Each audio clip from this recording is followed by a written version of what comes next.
पहले 10 लॉज ने हमें यह सिखाया कि पावर सिर्फ एक आइडिया नहीं, ये एक माहौल है, एक खेल है और एक अदृश्य धारा है जिसमें हर इंसान, चाहे वो समझे या न समझे, हर रोज तैर रहा है।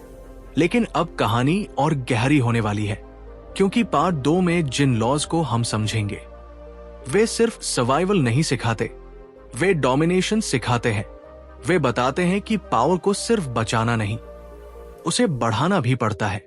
पावर की साइकोलॉजी का सबसे खतरनाक हिस्सा यही है। जैसे जैसे आप ग्रो करते हो, आपके आसपास की नजरें बदलती है, लोगों का व्यवहार बदलता है और सिचुएशंस अचानक अनप्रेडिक्टेबल हो जाती है। ग्रीन कहते हैं पावर 2 चरणों में मिलती है। पहला, जब आप खुद को समझना शुरू करते हो। दूसरा, जब आप दूसरों को समझना सीख जाते हो। पार्ट 1 ने पहली सीढ़ी पर आपको खड़ा किया। अब पार्ट 2 आपको उन जगहों में ले जाएगा जहां लोग रेयरली जाते हैं, जहां डिसीजंस ठंडे दिमाग से लिए जाते हैं, जहां इमोशंस एक लायबिलिटी बन जाती है और जहां स्ट्रैटेजी एक हथियार। यहां हम सीखेंगे किसे पास रखना है, किसे दूर रखना है, किसे डराना है, किसे मैनिपुलेट करना है और किसे अपने खेल में ऐसा फंसाना है कि वो खुद तुम्हारे लिए काम करे। यहां हम देखेंगे कि साइलेंस कब पावर बनता है, डिस्टेंस कब शील्ड बनती है और टाइमिंग कब सबसे बड़ी स्ट्रैटेजी। और हां, अगर पहले 10 लॉज ने आपके अंदर एक स्पार्क जगाई थी, तो अगली लॉज आपके माइंडसेट को पूरी तरह रिवायर कर देंगी। क्योंकि पार्ट 2 सिर्फ पढ़ने की चीज नहीं, ये महसूस करने की चीज है। तो तैयार हो जाओ। पावर के इस खेल में अब हम और गहराई तक उतरने वाले हैं, जहां अंडरस्टैंडिंग ही स्ट्रैटेजी है और स्ट्रैटेजी ही शक्ति। अगर आप पहले पार्ट से कुछ सीख पाए हो तो चैनल ऑडियो बुक 177 को सब्सक्राइब कर लो, क्योंकि अगली बातें सिर्फ सुनने की नहीं, जीने की होंगी। अब बढ़ते हैं पार्ट 2 की तरफ, जहां हर लॉ इंसानी बिहेवियर का एक नया सच खोलता है। Chapter 11, learn to keep people dependent on you. Power की दुनिया में सबसे बड़ी गलती यह है कि आप किसी को इतना मजबूत बना दे कि एक दिन वो आपके बिना भी जी सके, काम कर सके और सबसे खतरनाक, आपके खिलाफ खड़ा भी हो सके। रॉबर्ट ग्रीन कहते हैं, अगर लोग तुम्हें रिप्लेस कर सकते हैं तो वे एक दिन जरूर रिप्लेस करेंगे। शक्ति का असली आधार कंट्रोल नहीं, डिपेंडेंसी है। डिपेंडेंसी वो इनविजिबल चेन है जो बिना जंजीर के भी इंसानों को आपकी ओर खींचे रखती है। दुनिया में हर आदमी अपने फायदे से चलता है। अगर किसी को लगे कि उसे तुमसे कुछ वैल्यू नहीं मिल रही या वो वही वैल्यू कहीं और से ले सकता है, तो वो लॉयल्टी भूलकर ऑप्शन ढूंढने लगता है। इसलिए पावर का ये कानून कहता है, लोगों को वैल्यू दो, लेकिन कंप्लीट वैल्यू मत दो। उन्हें सिखाओ, पर इतना नहीं कि वे तुम्हारे बराबर खड़े हो जाए। उन्हें पास रखो, लेकिन इतना करीब नहीं कि वे तुम्हारा रास्ता पढ़ लें। डिपेंडेंसी सिर्फ स्किल बेस्ड नहीं होती, इमोशनल डिपेंडेंसी भी उतनी ही पावरफुल होती है। कुछ लोग डायरेक्शन के बिना खो जाते हैं, कुछ वैलिडेशन के बिना टूट जाते हैं, कुछ गाइडेंस के बिना आगे बढ़ ही नहीं पाते। अगर आप वो व्यक्ति बन जाओ जो उन्हें क्लैरिटी देता है, कॉन्फिडेंस देता है, सही डिसीजन देता है, तो वे नेचुरली आपके ऑर्बिट में घूमते रहेंगे। और ये कंट्रोल बोलकर नहीं, हमेशा सटल तरीके से आता है, धीरे धीरे, कंसिस्टेंटली, बिना किसी फोर्स के। इतिहास में जितने भी किंग्स, लीडर्स, मास्टर्स पावरफुल हुए, उन्होंने अपने आसपास ऐसे लोग रखे जिन्हें वे ट्रेन करते थे, लेकिन पूरा ब्लूप्रिंट कभी नहीं देते थे, क्योंकि ब्लूप्रिंट मिलते ही रिप्लेसमेंट शुरू हो जाती है। मॉडर्न वर्ल्ड में भी यही साइकोलॉजी चलती है। वर्क प्लेस में अगर टीम आपकी गाइडेंस के बिना डिसीजन नहीं ले सकती, तो आप इंडिस्पेंसिबल बन जाते हो। रिलेशनशिप्स में अगर सामने वाला इमोशनली आप पर रिलाई करता है, तो वो आपकी जगह किसी और को नहीं दे पाता। बिजनेस में अगर क्लाइंट आपके क्रिएटिव विजन पर डिपेंड करता है, तो वो सर्विस बदलने से डरता है। डिपेंडेंसी किसी को कैदी बनाना नहीं, उसे कंफर्टेबल बनाना है, ताकि वो आपके बिना अनकंफर्टेबल महसूस करे। और याद रखना, सबसे बड़ा पावर मूव वह है जब लोग आपके पास रहने को अपनी जरूरत समझने लगे, आपका फायदा नहीं। अब तुम बताओ, क्या तुम्हारी लाइफ में कोई ऐसा व्यक्ति है जो कहीं ना कहीं आप पर डिपेंड करता है? कमेंट में बताओ ये लॉ तुम्हारे किस एक्सपीरियंस से जुड़ता है। Chapter 12, use selective honesty and generosity to disarm your victim. ईमानदारी दुनिया में सबसे कीमती चीज है, लेकिन पावर की दुनिया में ईमानदारी एक हथियार भी है। अंधी ऑनेस्टी आपको नुकसान करेगी, लेकिन सिलेक्टिव ऑनेस्टी यानी सही समय पर, सही जगह पर, थोड़ी सी सच्चाई या उदारता सबसे कठोर इंसान का दिल भी खोल देती है। लोगों की साइकोलॉजी सिंपल है। हम उस इंसान पर भरोसा करते हैं जो हमें छोटी सी भी अच्छी जेस्चर देता है। एक छोटा सा काइंडनेस एक्ट, एक छोटा सा सैक्रिफाइस, एक छोटा सा फेवर दिमाग में इंस्टेंटली ट्रस्ट पैदा कर देता है। और पावर का खेल भी ट्रस्ट के आसपास ही घूमता है। जब सामने वाला आप पर भरोसा करता है तो उसकी वॉल्स नीचे आ जाती है, उसकी सस्पिशन कम हो जाती है और वो आपकी इंटेंशंस को हार्मलेस समझने लगता है। इतिहास में अनगिनत एग्जाम्पल्स हैं जहां बड़े बड़े रूलर्स ने एक छोटी सी जेनरोसिटी दिखाकर विरोधियों को शांत किया, दुश्मनों को मित्र बनाया और अपोनेंट्स को डिसआर्म कर दिया। इंसान को साइकोलॉजी ये सिखाती है, अगर कोई हमें छोटा सा बेनिफिट देता है तो हम उसे गुड पर्सन समझने लगते हैं और ये परसेप्शन उसके बड़े एक्शंस को भी पॉजिटिव लाइट में देखता है। सिलेक्टिव ऑनेस्टी एक ट्रैप है, लेकिन ऐसा ट्रैप जिसे लोग खुद ही एक्सेप्ट करते हैं क्योंकि उन्हें लगता है कि वे सेफ है। मॉडर्न लाइफ में इसे 3 जगह आसानी से समझ सकते हो। वर्क प्लेस, अगर आप किसी कोली की छोटी हेल्प कर देते हो तो वो आगे चलकर आपके फेवर को याद रखेगा और रेजिस्टेंस कम कर देगा। बिजनेस, कभी कभी थोड़ा लॉस दिखाकर क्लाइंट को बड़ा डील देने का इल्यूजन बनाया जाता है और वही डील बाद में बड़ा प्रॉफिट बन जाती है। रिलेशनशिप्स, एक छोटी सी सच्चाई या सॉफ्टनेस पूरे आर्ग्यूमेंट का माहौल बदल सकती है। ईमानदारी वेपन नहीं लगती, इसलिए लोग गार्ड नहीं उठाते। सिलेक्टिव जेनरोसिटी इंसान को इमोशनली ऑब्लिगेटेड बना देती है। उसे लगता है कि उसने आपका फेवर लिया है और अब उसे आपका साथ निभाना चाहिए। ग्रीन कहते हैं, एक छोटा गिफ्ट, एक छोटा सैक्रिफाइस, एक छोटा ट्रूथ कई बार पूरे रेजिस्टेंस को डिसोल्व कर देता है। ध्यान रखना, ये मैनिपुलेशन नहीं है, ये स्ट्रैटेजी है। पावर की दुनिया में वही जीतता है जो सामने वाले की वॉल्स को गिराना जानता हो, और सिलेक्टिव ऑनेस्टी उस दीवार में पहली दरार डालती है। अब बताओ, क्या कभी किसी की एक छोटी सी ऑनेस्टी या जेनरोसिटी ने तुम्हारा पूरा परसेप्शन बदल दिया? कमेंट में बताओ ये लॉ तुम्हारी लाइफ से कैसे जुड़ता है। Chapter 13, when asking for help, appeal to people's self interest, never to their mercy और ग्रैटिट्यूड। मानव मन एक ही सिद्धांत पर चलता है, लोग वही करते हैं जिसमें उनका अपना फायदा हो। ना ग्रैटिट्यूड से, ना अच्छाई की याद से, ना किसी भावनात्मक रिक्वेस्ट से। लोग वास्तव में सिर्फ तब हेल्प करते हैं जब उन्हें लगे कि उन्हें भी इससे कुछ मिलेगा। यही इस कानून का मूल है। जब भी किसी से मदद मांगो, उसकी दया, उसकी सिंपैथी या उसके पुराने फेवर्स की याद पर भरोसा मत करो। उससे ये मत कहो, कृपया मेरी मदद कर दो, तुम मेरे अच्छे दोस्त हो, या याद है मैंने तुम्हारा साथ दिया था, अब तुम्हारी बारी है।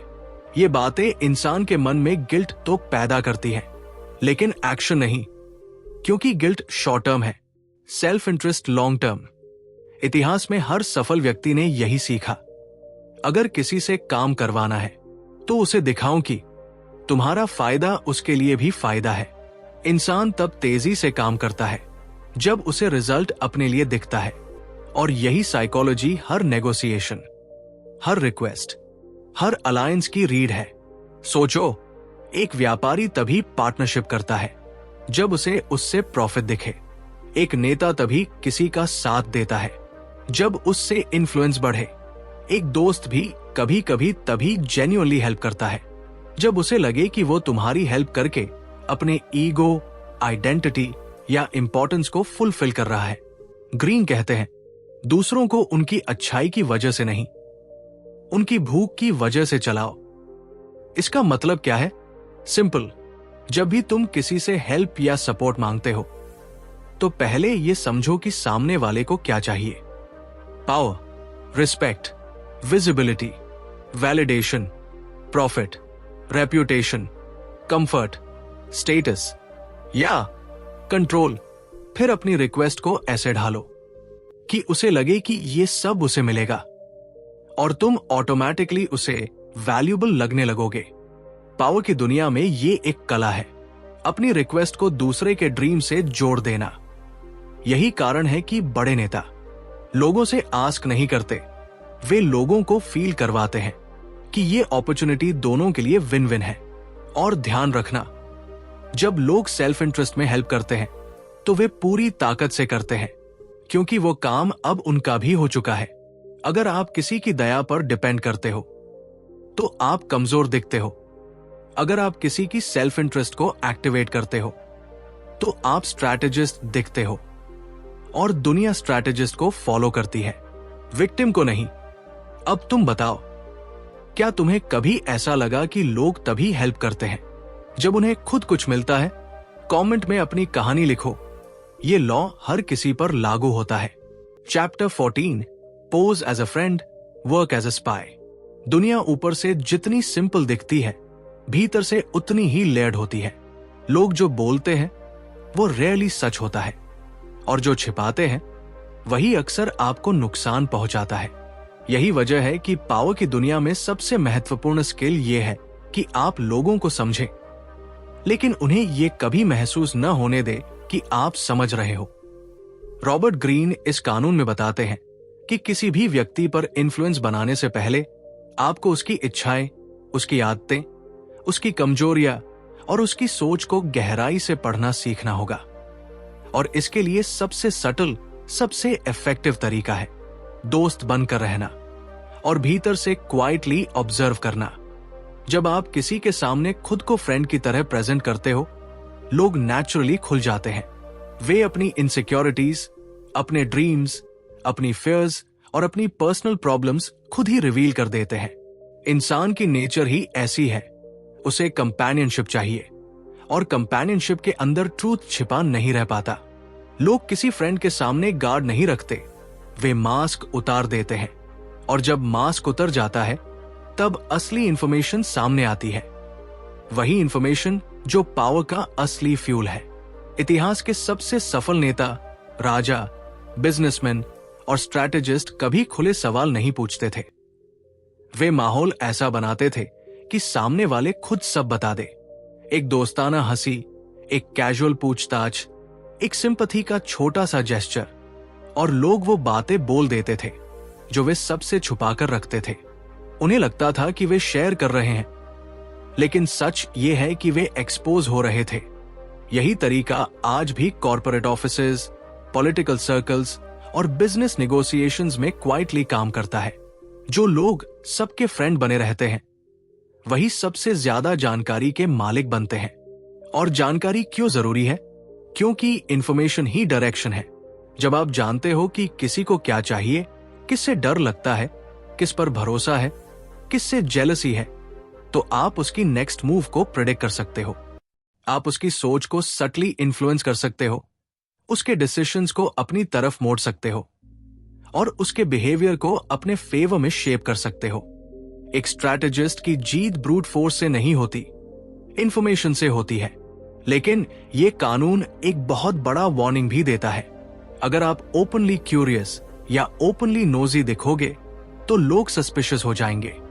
इसलिए आपका डिमीनर इनोसेंट होना चाहिए, ऐसा कि किसी को शक ना हो कि आप उनकी बातों का इस्तेमाल भविष्य में स्ट्रैटेजी के लिए कर सकते हो। एक हार्मलेस सवाल, एक हल्की सिंपैथी, एक कैजुअल कॉम्प्लीमेंट, इन छोटे पलों में लोग बहुत कुछ रिवील कर देते हैं। और वे जितना बोलते हैं आप उतने स्ट्रांग होते जाते हो। पावर की दुनिया में एक और सच्चाई है। लोग अपने बारे में बात करना पसंद करते हैं, उन्हें बस एक सुनने वाला चाहिए। अगर आप उन्हें वही दे दो, वे आपको वो सब दे देंगे जिसके लिए दूसरे लोग सालों मेहनत करते हैं। इस कानून का सबसे शार्प हिस्सा यह है कि कभी कभी इसका उल्टा भी करना पड़ता है। मतलब आप भी थोड़ा रिवील करो, थोड़ा खुद को वल्नरेबल दिखाओ, ताकि सामने वाला इल्यूजन में रहे कि रिलेशन दो तरफा है। लेकिन यह रिवील कंट्रोल्ड होना चाहिए, कैलकुलेटेड होना चाहिए, ताकि आपका कुछ भी क्रिटिकल इंफॉर्मेशन एक्सपोज न हो। आप बस इतना रिवील करते हो कि सामने वाला रिलैक्स्ड महसूस करे, और फिर वो आपसे दोगुना बोल देता है। याद रखना, दुनिया दोस्ती से नहीं, समझदारी से चलती है। लोगों को पढ़ने वाला हमेशा अहेड रहता है। अब बताओ, क्या तुमने कभी महसूस किया है कि कुछ लोग दोस्त बनकर क्वाइटली तुम्हारी बातों को पढ़ते रहते हैं? कमेंट में बताओ। ये लॉ रियल लाइफ में जितना दिखता है उससे कहीं ज्यादा चलता है। Chapter 15, crush your enemy totally. दुनिया में संघर्ष कभी खत्म नहीं होता। हर इंसान अपने भीतर छोटी या बड़ी राइवलरीज लेकर चलता है। किसी से कंपटीशन, किसी से कंपैरिजन, किसी से ईगो क्लैश। और जब ये टकराव सामने आते हैं तब एक सवाल उठता है, क्या हमें दुश्मन को आधा हराना चाहिए या पूरी तरह? रॉबर्ट ग्रीन कहते हैं कि आधी जीत सबसे खतरनाक जीत होती है, क्योंकि आधी जीत में दुश्मन मरता नहीं, सिर्फ घायल होता है। और याद रखना, घायल इंसान सबसे बड़ा खतरा बन जाता है। वो अपने घाव को याद रखता है, इंसल्ट को याद रखता है, और सही समय का इंतजार करता है कि कब वो वही चोट वापस दे सके। इतिहास की हर बड़ी कहानी में यही पैटर्न दोहराया गया है। एक राजा ने अपने विरोधी को थोड़ा छोड़ दिया, वही विरोधी बाद में रिबेलियन खड़ा कर गया। एक नेता ने अपने अपोनेंट को नजरअंदाज किया, वही अपोनेंट जनता की सिंपैथी लेकर सत्ता के खिलाफ खड़ा हो गया। एक कंपनी ने कॉम्पिटिटर को लाइटली लिया, कुछ सालों बाद वही कॉम्पिटिटर मार्केट पर कब्जा कर गया। लाइफ में भी यही होता है। आपने किसी टॉक्सिक इंसान से दूरी तो बनाई, लेकिन कनेक्शन पूरी तरह नहीं तोड़ा। वो फिर वापस आया और पहले से ज्यादा केओस लेकर आया। आपने किसी बुरी हैबिट को थोड़ा कम करने की कोशिश की, वो कुछ समय बाद फिर से आपकी जिंदगी पर कब्जा कर बैठी। ऐसा क्यों होता है? क्योंकि जब आप खतरे को पूरी तरह खत्म नहीं करते, वो एक दिन फिर से ताकत जुटाकर लौट आता है। पावर का खेल आधा नहीं होता। यहां या तो आप पूरी जीतते हो या भविष्य में हार का बीज खुद बोते हो। इसका मतलब ये नहीं कि आप हर किसी से युद्ध करो। इसका अर्थ यह है कि जब कोई व्यक्ति, कोई हैबिट, कोई सिचुएशन आपकी ग्रोथ के लिए खतरा बन जाए, तो उसे हाफ कंट्रोल में नहीं रखना, उसे जड़ से खत्म करना है। डोर को आधा बंद रखने से हवा अंदर आती रहती है। डोर पूरी तरह बंद करो, तभी शांति मिलती है।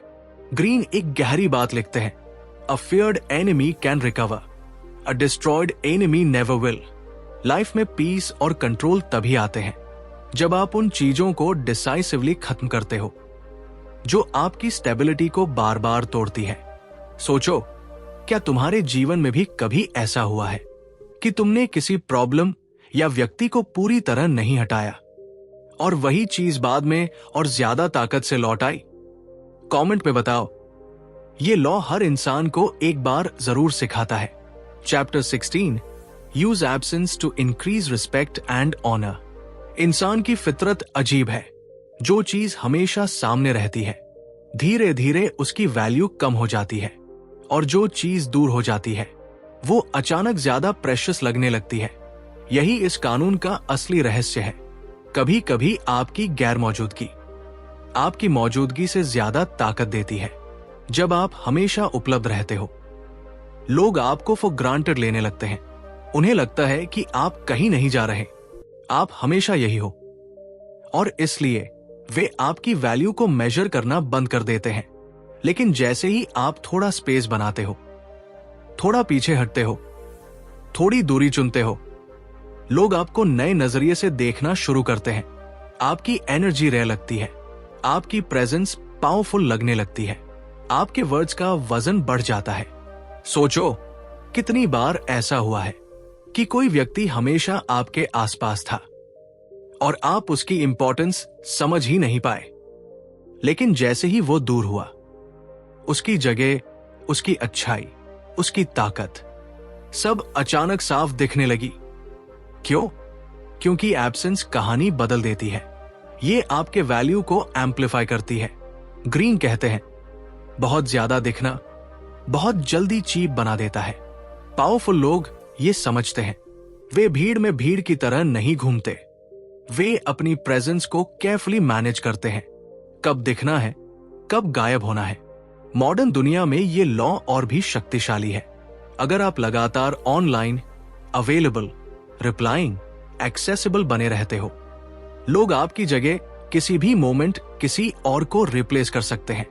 लेकिन अगर आप थोड़ा इनविजिबल हो जाते हो, तो क्यूरियोसिटी बढ़ती है, रिस्पेक्ट बढ़ती है और लोग खुद आपकी ओर खिंचे चले आते हैं। एब्सेंस इनसिक्योरिटी पैदा नहीं करती। अगर सही इस्तेमाल हो तो ये अथॉरिटी पैदा करती है। यहां एक सटल पॉइंट भी है। दूरी हमेशा फिजिकल नहीं होती।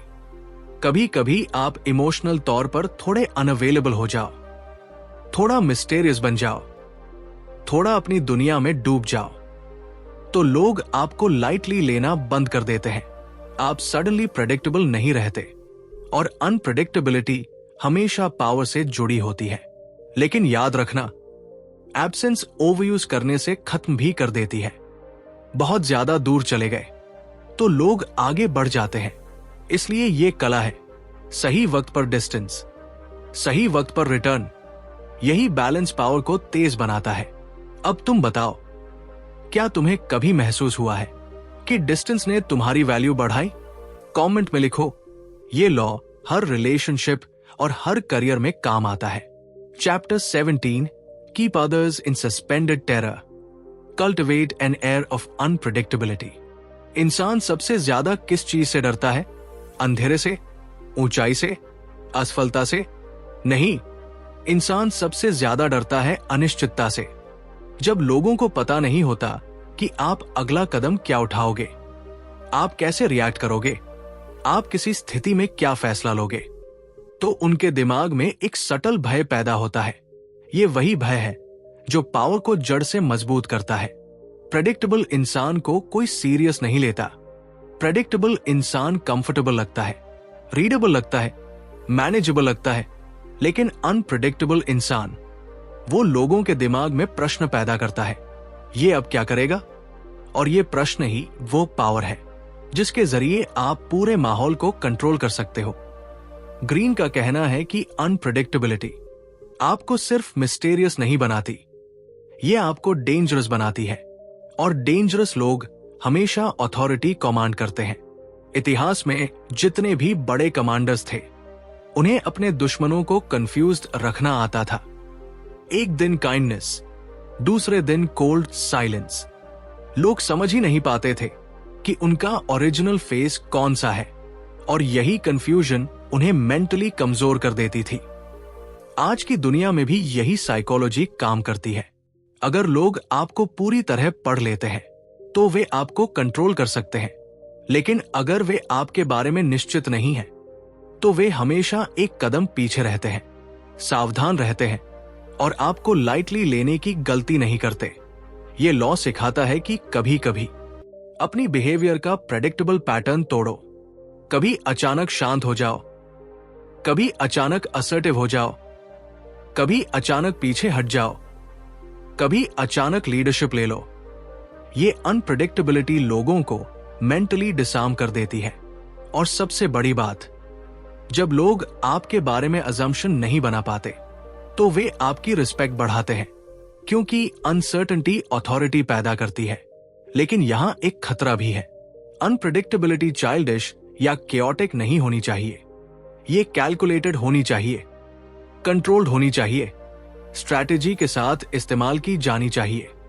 आप गोलेस अनप्रेडिक्टेबल नहीं बनते, आप टारगेटेड अनप्रेडिक्टेबिलिटी दिखाते हो, ताकि लोग कभी भी आपकी असली स्ट्रैटेजी तक न पहुंच सके। थोड़ा डिस्टेंस, थोड़ा साइलेंस, थोड़ा मिस्ट्री, थोड़ी अनप्रेडिक्टेबिलिटी, ये सब मिलकर आपको एक ऑर्डिनरी इंसान से एक अनरीडेबल प्रेजेंस में बदल देते हैं। और अनरीडेबल प्रेजेंस, यही तो असली पावर है। अब तुम्हारी बारी। क्या कभी तुम्हें ऐसा लगा है कि अनप्रेडिक्टेबल रहने से लोग तुम्हें ज्यादा सीरियस लेने लगे? कमेंट में लिखो। ये लॉ रियल लाइफ में बहुत सटल तरीके से काम करता है। Chapter 18, do not build a fortress to protect yourself, isolation is dangerous. दुनिया जितनी भी खतरनाक क्यों न लगे, खुद को काट कर अकेला कर लेना कभी समाधान नहीं होता। ये कानून कहता है फोर्ट्रेस मत बनाओ, क्योंकि आइसोलेशन तुम्हें बचाती नहीं बल्कि तोड़ देती है। सोचो, जब तुम खुद को दुनिया से दूर कर लेते हो तो तुम्हें लगता है कि तुम सुरक्षित हो। कोई ड्रामा नहीं, कोई पॉलिटिक्स नहीं, कोई चैलेंज नहीं। लेकिन यही आराम धीरे धीरे जाल बन जाता है, क्योंकि अकेले रहते रहते तुम जानकारी से दूर होने लगते हो, लोगों की इंटेंशन समझने की स्किल खो देते हो और दुनिया में चल रही असल पावर प्ले से कट जाते हो। यह डिस्कनेक्ट ही सबसे बड़ा खतरा बन जाता है। इतिहास गवाह है, जिसने भी खुद को किलों में बंद किया वो अंत में हार गया। किला जितना मजबूत उतना ही ब्लाइंड स्पॉट बढ़ा। बाहर क्या चल रहा है, कौन दोस्त है कौन दुश्मन, किसकी नजर किस पर है, ये सब जानना पावर की पहली शर्त है। आइसोलेशन में आप अपनी कल्पनाओं पर चलने लगते हो। कल्पनाएं आपको गलत डायरेक्शन देती है और गलत डायरेक्शन आपको कमजोर। इस दुनिया में ताकत उसी के पास होती है जो लोगों के बीच रहता है, उनकी एनर्जी पढ़ता है, उनकी साइकोलॉजी समझता है और सही अलायंसेस बनाता है। क्योंकि पावर कभी अकेले नहीं चलती, पावर रिलेशनशिप्स में चलती है। लोगों से कटकर रहने वाला व्यक्ति ना एलाइज बना पाता है, ना अपॉर्चुनिटीज पकड़ पाता है, ना खतरे पहचान पाता है। और शक्ति का खेल वही जीतता है जो दुनिया में सर्कुलेट करता है, सही लोगों से जुड़ता है, सही जगह जाता है, सही समय पर दिखता है। दुनिया में रहकर थोड़ा सा मिस्ट्री रखना बहुत जरूरी है, लेकिन दुनिया से भाग जाना घातक है। ग्रीन कहते हैं आइसोलेशन आपको लोगों की नजर का आसान टारगेट बना देता है, क्योंकि एक लोन वुल्फ हमेशा सबसे पहले मारा जाता है। असली समझ ये है, भीड़ में रहो पर भीड़ के जैसे मत बनो। लोगों के साथ रहो पर किसी पर डिपेंड मत रहो। संबंध रखो पर कंट्रोल अपने हाथ में रखो। लोगों को ऑब्जर्व करो, उनकी इंटेंशंस पढ़ो, उनसे इंफॉर्मेशन लो, लेकिन अपनी स्ट्रैटेजी सुरक्षित रखो। पावर का रास्ता कभी अकेलेपन से होकर नहीं जाता। पावर का रास्ता दुनिया को पढ़ने से, लोगों को समझने से और इंफॉर्मेशन फ्लो में एक्टिव रहने से जाता है। अब तुम बताओ, क्या तुम्हें कभी लगा है कि अकेले रहने की आदत ने तुम्हें कमजोर कर दिया, या लोगों के बीच रहने से तुम्हारी क्लैरिटी बढ़ी? कमेंट में लिखो। ये कानून हमारी सोशल साइकोलॉजी की जड़ तक जाता है। Chapter 19, know who you are dealing with, do not offend the wrong person. जिंदगी में सबसे महंगी गलती ये नहीं होती कि आप गलत फैसला ले लो, सबसे महंगी गलती होती है गलत इंसान को नाराज कर देना।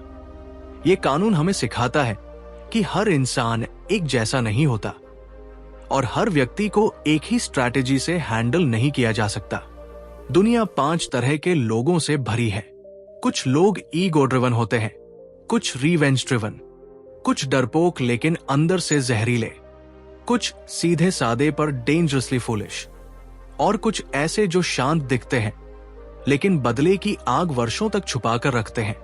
जो व्यक्ति सामने है वो किस कैटेगरी में आता है, ये पहचानना ही पावर की असली कला है। क्योंकि कोई कोई इंसान जरा सा अपमान भी सह नहीं पाता और उसकी ईगो उसे सालों तक आपके खिलाफ काम करवाती रहती है। कुछ लोग बाहर से शांत दिखते हैं लेकिन उनके अंदर ऐसे घाव होते हैं जो छोटी सी ट्रिगर पर उन्हें आपके सबसे खतरनाक एनिमी बना सकते हैं। कुछ इतने सस्पिशियस होते हैं कि आपकी हर न्यूट्रल बात को भी इंसल्ट समझ लेते हैं, और कुछ इतने इनसिक्योर होते हैं कि आपकी नॉर्मल सक्सेस भी उन्हें दर्द दे सकती है। ये कानून चेतावनी देता है सबको एक जैसा मत समझो। गलत व्यक्ति को चोट पहुंचाना खुद को फंसाने जैसा है। कई बार आप अनजाने में किसी ऐसे इंसान को नाराज कर देते हो जिसके पास पावर नहीं है, लेकिन उससे भी खतरनाक है, जिसके पास हारने के लिए कुछ नहीं है। ऐसे लोग रिवेंज को खेल बना लेते हैं। फिर वे छोटे छोटे तरीकों से धीरे धीरे आपके रास्ते में रुकावटें डालते हैं, चाहे ऑफिस हो, रिश्ता हो, बिजनेस हो या कोई भी सिस्टम। ताकत सिर्फ अटैक में नहीं है, ताकत इस बात में है कि आप किसे अटैक करने से बचते हो। हर लड़ाई लड़ने लायक नहीं होती और हर इंसान हर लड़ाई में अपोनेंट नहीं होना चाहिए। पावर की दुनिया में यह स्किल एक तलवार की तरह काम करती है कि किसे नजरअंदाज करना है, किसे शांत रखना है, किसे डिस्टेंस पर रखना है, किसे कभी प्रोवोक नहीं करना है और किससे स्ट्रैटेजिक समझदारी से डील करना है। हर इंसान के पीछे एक कहानी होती है, उसकी इनसिक्योरिटीज, उसकी मजबूरी, उसकी ट्रिगर्स, उसके डीप वुंड्स। जैसे ही आप ये समझना सीख लेते हो, आप गलत लोगों को गलत समय पर हर्ट करने की गलती से बच जाते हो। ये कानून कहता है, दुनिया समझकर चलो, टकराकर नहीं। अब बताओ, क्या तुमने कभी किसी ऐसे व्यक्ति को अनजाने में नाराज किया जिसका रिजल्ट बाद में बहुत भारी पड़ा? कमेंट में लिखो। ये लॉ रियल लाइफ में सबसे ज्यादा काम आता है। Chapter 20, do not commit to anyone. जिंदगी में सबसे बड़ा धोखा वादों से नहीं मिलता। सबसे बड़ा धोखा अपनी आजादी किसी और के हाथों सौंप देने से मिलता है। ये कानून कहता है, कभी भी किसी तरफ पूरी तरह कमिटेड मत हो जाओ। किसी कैंप, किसी ग्रुप, किसी व्यक्ति के साथ परमानेंटली जुड़ मत जाओ, क्योंकि जिस दिन तुमने एक तरफ का झंडा उठा लिया, तुमने बाकी सारी दिशाओं को अपने खिलाफ कर लिया। पावर का खेल न्यूट्रल रहकर खेला जाता है, क्योंकि न्यूट्रल इंसान ही सबसे ज्यादा डिजायरेबल बनता है। सब उसे अपने पक्ष में लेना चाहते हैं, सब उसे इंप्रेस करना चाहते हैं, सब उसकी लॉयल्टी खरीदना चाहते हैं। लेकिन जिस दिन तुम ओपनली किसी एक साइड के हो गए, उसी दिन तुमने अपनी कीमत आधी कर दी। इमेजिन करो, अगर दो ग्रुप्स आपस में लड़ रहे हों और तुम किसी के पक्ष में ओपनली कमिट ना हो, तो दोनों तुम्हें वैल्यू देंगे, दोनों तुमसे सपोर्ट मांगेंगे, दोनों तुम्हें कन्विंस करने की कोशिश करेंगे, यानी कि पावर तुम्हारे आसपास घूमने लगेगी। लेकिन जैसे ही तुम एक तरफ खड़े हो गए, दूसरी तरफ तुम इंस्टेंटली एनिमी बन जाते हो। तुम्हारी फ्लेक्सिबिलिटी खत्म, तुम्हारा इन्फ्लुएंस खत्म, तुम्हारी बार्गेनिंग पावर खत्म। स्मार्ट लोग कमिटमेंट बहुत सोच समझ कर करते हैं और अक्सर नहीं करते। वे हमेशा एक ऐसा डिस्टेंस रखते हैं जो उन्हें इमोशनली भी सेफ रखता है और स्ट्रेटेजिकली भी पावरफुल। पावर की दुनिया में कमिटमेंट एक जंजीर है जिसे लोग रिलेशनशिप, गिल्ट, लॉयल्टी या प्रेशर के नाम पर पहन लेते हैं, और फिर वही कमिटमेंट्स एक दिन आपकी स्वतंत्रता, आपकी चॉइसेस और आपकी ग्रोथ को मार देते हैं। ये कानून कहता है, बी परस्यूड, डोंट परस्यू। जिसके पीछे लोग भागते हैं वही पावरफुल होता है। जो खुद किसी के पीछे भागता है वो अपने वैल्यू को खो देता है। लोगों की साइकोलॉजी सिंपल है, जिसे पाना मुश्किल हो वही अट्रैक्टिव है। जो अपने आप को हर किसी को दे दे, उसकी इंपॉर्टेंस खत्म हो जाती है। पावर इसी से पैदा होती है कि आप रेयर हो, इल्यूसिव हो और किसी की मुट्ठी में पूरी तरह बंद ना आओ। और इसका मतलब यह भी है, किसी ग्रुप की लड़ाई में मत कूदो, किसी का अनपेड लॉयर मत बनो, किसी की लॉयल्टी का दबाव मत लो और किसी की लड़ाई को अपनी लड़ाई मत बनाओ। लोग आज दोस्त हैं, कल नहीं होंगे, लेकिन आपकी इंडिपेंडेंस हमेशा आपका सबसे बड़ा आर्मोर है। ये दुनिया अक्सर उन लोगों को भगवान बना देती है जो हाथ जोड़कर ऑप्शन नहीं मांगते, बल्कि अपनी प्रेजेंस से खुद एक ऑप्शन बन जाते हैं। अब एक बात सोचो, क्या तुमने कभी किसी रिश्ते, दोस्ती या टीम के नाम पर अपनी आइडेंटिटी खो दी? क्या कभी किसी की लड़ाई में कूदकर खुद ही नुकसान झेला? कमेंट में बताओ, ये लॉ तुम्हारी जिंदगी में कहां सबसे ज्यादा लागू होता है? कभी कभी हम किताबें सिर्फ पढ़ते नहीं, हम उन्हें जीते हैं। और चैप्टर 10 से चैप्टर 20 तक आते आते 48 लॉज ऑफ पावर हमें यह एहसास कराती है कि ताकत सिर्फ स्ट्रैटेजी नहीं, ताकत एक साइकोलॉजिकल जर्नी है। इन चैप्टर्स ने हमें यह समझाया कि हर इंसान अपनी एनर्जी साथ लेकर चलता है। कोई तुम्हें ऊपर उठाता है, कोई तुम्हें नीचे गिरा देता है, और किस्मत का सबसे बड़ा मोड़ तब आता है जब तुम ये पहचानना सीख जाते हो कि किससे दूरी बनानी है, किसे अपने करीब रखना है और किसके सामने अपने कार्ड्स छुपाकर खेलने हैं। हमने देखा कि कुछ लोग सिर्फ अपनी नेगेटिविटी से तुम्हें हरा सकते हैं, कुछ लोग सिर्फ अपने ईगो से तुम्हें इस्तेमाल कर सकते हैं, और कुछ लोग सिर्फ अपने डर से तुम्हारी ग्रोथ रोक सकते हैं। लेकिन अगर तुम इन पैटर्न्स को पहचान लो तो लाइफ का पूरा गेम बदल जाता है। चैप्टर 10 से लेकर 20 तक एक चीज साफ हो जाती है, पावर उन लोगों को मिलती है जो अपनी भावनाओं को कंट्रोल करते हैं, दूसरों की भावनाओं को पढ़ते हैं और समय आने पर सही दूरी और सही साइलेंस का इस्तेमाल जानते हैं। ये चैप्टर्स हमें याद दिलाते हैं कि हर रिलेशनशिप, हर ग्रुप, हर वर्क प्लेस, हर सक्सेस और हर फेलियर के पीछे किसी न किसी इंसान की साइकोलॉजी काम करती है। और जब तुम ये साइकोलॉजी पढ़ना सीख जाते हो तो तुम सिर्फ सर्वाइव नहीं करते, तुम राइज करते हो, धीरे, चुपचाप और लगातार। अब मैं तुमसे एक आखिरी सवाल पूछना चाहता हूं। इन चैप्टर्स 10 से 20 में से किसने तुम्हारी आंखें सबसे ज्यादा खोल दी? कौन सा लॉ तुम्हारे अंदर सबसे गहरा उतर गया? और किस लॉ को तुम अपनी जिंदगी में तुरंत लागू कर सकते हो? कमेंट में लिखो, मैं हर जवाब पढ़ूंगा। और हां, अगर तुम ऐसी ही गहरी डार्क साइकोलॉजी और स्ट्रैटेजी वाली किताबों को सिनेमैटिक तरीके से समझना चाहते हो तो ऑडियो बुक 177 को सब्सक्राइब करना मत भूलना। पार्ट 3 में मिलते हैं, जहां अगली लॉज तुम्हें पावर के खेल को और भी गहराई से देखने की नजर देंगी। शुक्रिया फॉर वॉचिंग।